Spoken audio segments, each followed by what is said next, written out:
Assalamualaikum warahmatullahi wabarakatuh. Perkenalkan, nama saya Sulaiman Dae dengan stambuk J1A118085, konsentrasi K3 jurusan Ilmu Kesehatan Masyarakat Universitas Halu Oleo Kendari angkatan tahun 2018. Baik, pada kesempatan kali ini saya akan memaparkan sebuah jurnal yang berjudul Penentuan Indeks Kualitas Tanah Agroforestry berdasarkan sifat kimia tanah di Subdas Bengawan Solo, Hulu, Wonogiri oleh Nur Makfira, Supriyadi, dan Sri Hartati. Ada 3 poin penting yang akan saya bahas dari jurnal ini, yaitu yang pertama adalah metode, kedua pembahasan, dan terakhir adalah hasil. Sebelum saya memaparkan lebih jauh tentang 3 poin yang telah saya sebutkan tadi, terlebih dahulu kita harus mengetahui apa sih sebenarnya kualitas tanah itu. Kualitas tanah adalah kapasitas tanah yang berfungsi untuk mempertahankan produktivitas tanaman, mempertahankan dan menjaga ketersediaan air, serta mendukung kegiatan manusia.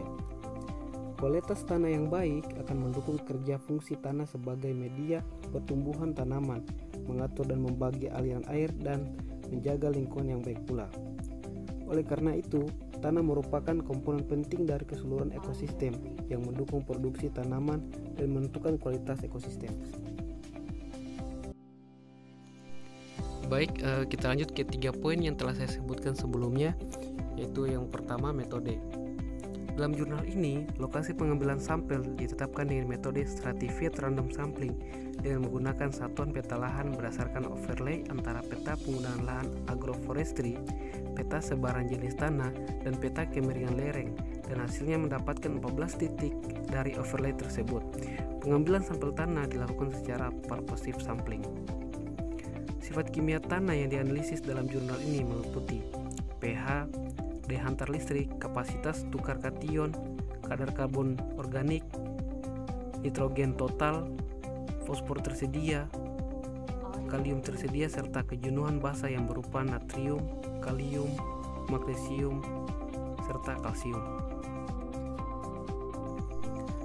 Oke, poin kedua yaitu pembahasan.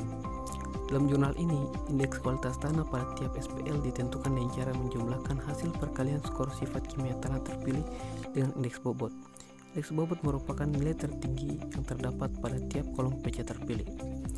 Berdasarkan prinsipal komponen analisis yang diperkuat dengan analisis korelasi, sifat kimia tanah atau variabel terpilih dalam penentuan indeks kualitas tanah antara lain karbon organik dan kejenuhan basa. Daya hantar listrik termasuk variabel terpilih berdasarkan prinsipal komponen analisis.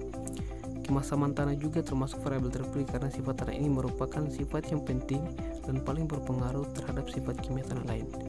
Keempat variabel tersebut selanjutnya disebut sebagai minimum dataset. Dari 4 variabel terpilih, variabel yang paling menentukan kualitas tanah di lahan agroforestry di Subdas Bengawan Solo, Hulu, Wonogiri adalah karbon organik. Pengaruh karbon organik bahkan mencapai 28,7%. Indeks bobot berdasarkan prinsipal komponen analisis pada masing-masing variabel terpilih secara berurutan sebesar 0,504, 0,516, 0,812, dan 0,424.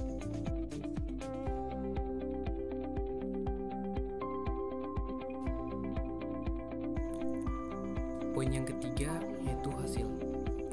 Tanah pada agroforestry di Subdas Bengawan Solo, Hulu, Wonogiri tergolong rendah kandungan bahan organik dan hara.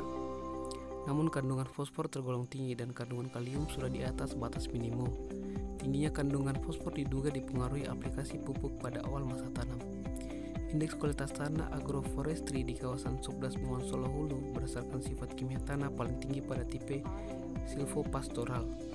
Penanaman dengan sistem agroforestry tipe silvopastoral dapat berperan meningkatkan kesuburan tanah di kawasan Subdas Bengawan Solo, Hulu.